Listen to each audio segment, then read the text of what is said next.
Hello दोस्तों, welcome to my YouTube channel chemistry with AVD में। आज हम लोग देखने वाले हैं इम्परेटिव डिफेक्ट क्या होता है, यानी अशुद्धता दोष देखने वाले हैं। तो ये क्लास 12 का फर्स्ट चैप्टर का ये वीडियो है, ठीक है।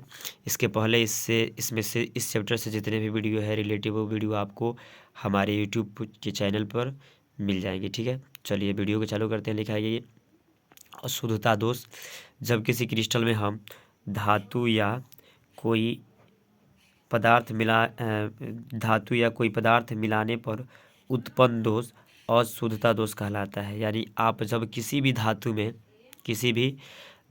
जब अन्य कोई धातु या कोई अन्य पदार्थ मिला देते हैं तो उस तरह से जो दोष उत्पन्न होता है उसी दोष को हम अशुद्धता दोष कहते हैं। अशुद्धता दोष जो होता है ये दो प्रकार से उत्पन्न हो सकते हैं। एक होता है एन टाइप अर्धचालक और एक जो होता है पी टाइप अर्धचालक उत्पन्न होने से ये दोष बनते हैं, ठीक है। तो सबसे पहले हम लोग देखते हैं कि पी टाइप अर्धचालक जो होता है ये दोष ये कैसे बनते हैं, ठीक है। तो लिखा गया है कि वर्ग 14 के तत्वों में जब वर्ग 15 के तत्वों को थोड़ा सा अशुद्धि मिलाने पर पी टाइप सेमीकंडक्टर यानी पी टाइप अर्धचालक प्राप्त होता है, ठीक है। जैसे कि बताया गया है कि वर्ग 14 के जो तत्व होते हैं, जैसे मान लीजिए सिलिकॉन है, एक सिलिकॉन अन्य 4 परमाणुओं के साथ जुड़ा हुआ होता है। तो इनमें जब हम वर्ग 13 का थोड़ा सा अशुद्धि मिला देते हैं, जैसे यहाँ पे देख सकते हैं कि एल्युमिनियम मिलाया गया है। तो एल्युमिनियम के बाहतम कक्ष में 3 ही इलेक्ट्रॉन होते हैं, ठीक है। तो इनके बाहतम कक्ष में 3 इलेक्ट्रॉन होते हैं एल्युमिनियम के। तो ये 3 इलेक्ट्रॉन जो होते हैं, इनमें 3 ही इलेक्ट्रॉन पाए जाते हैं। तो ये सिलिकॉन जो होता है, दूसरा सिलिकॉन जब इनसे बंधन बनाता है तो इनके पास 3 इलेक्ट्रॉन होते हैं और इनके पास 4 इलेक्ट्रॉन होता है। तो ये वाला इलेक्ट्रॉन जो होता है बंधन बनाने की कोशिश करता है, पर ये बंधन नहीं बन पाते हैं। तो ऐसा जो दोष उत्पन्न होता है ना, उसी को हम पी टाइप सेमीकंडक्टर यानी पी टाइप अर्धचालक के नाम से जानते हैं, ठीक है। अब दूसरा आता है एन टाइप सेमीकंडक्टर, ठीक है। तो लिखा गया कि जब वर्ग 14 के तत्वों में थोड़ा सा अशुद्धि के रूप में वर्ग 13 के तत्व मिलाने पर एन टाइप अर्धचालक प्राप्त होता है। यानी वर्ग 14 जैसे यहाँ पे देख रहे हैं कि आप सिलिकॉन ही होता है, लेकिन सिलिकॉन में जैसे ही वर्ग 15 के तत्वों को मिला देते हैं इसमें, तो वर्ग 15 के तत्वों के बाहतम सेल में 5 इलेक्ट्रॉन होते हैं, जिसके चलते इनमें 1 इलेक्ट्रॉन बढ़ जाता है। तो ये दोष जो होता है इन्हें हम एन टाइप सेमीकंडक्टर या एन टाइप अर्धचालक के नाम से जानते हैं, ठीक है। इसके बाद एक और आपका आता है डोपिंग।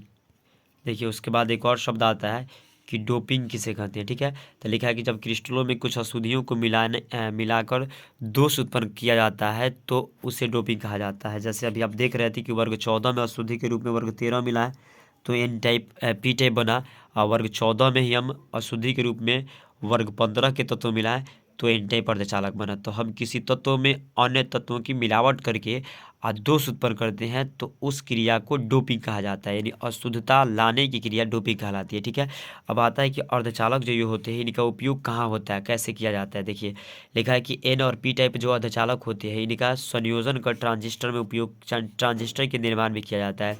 यानी एन और पी टाइप दोनों को जोड़कर और उसके बाद उनका उपयोग ट्रांजिस्टर बनाने में किया जाता है। दूसरा उपयोग लिखा गया है कि एन और पी टाइप के अर्धचालक जो होते हैं सौर सेल में भी इनका उपयोग किया जाता है, यानी सोलर बनाने में भी इनका उपयोग किया जाता है। जैसे आप देखे होंगे कि जो छोटा मोटा कीट होता है मोबाइल का, उसमें ऐसे कुछ संरचनाएं बनी होती है, ठीक है। ऐसे करके ये सब जो संरचनाएं होती है वो इन्हीं से बना होता है।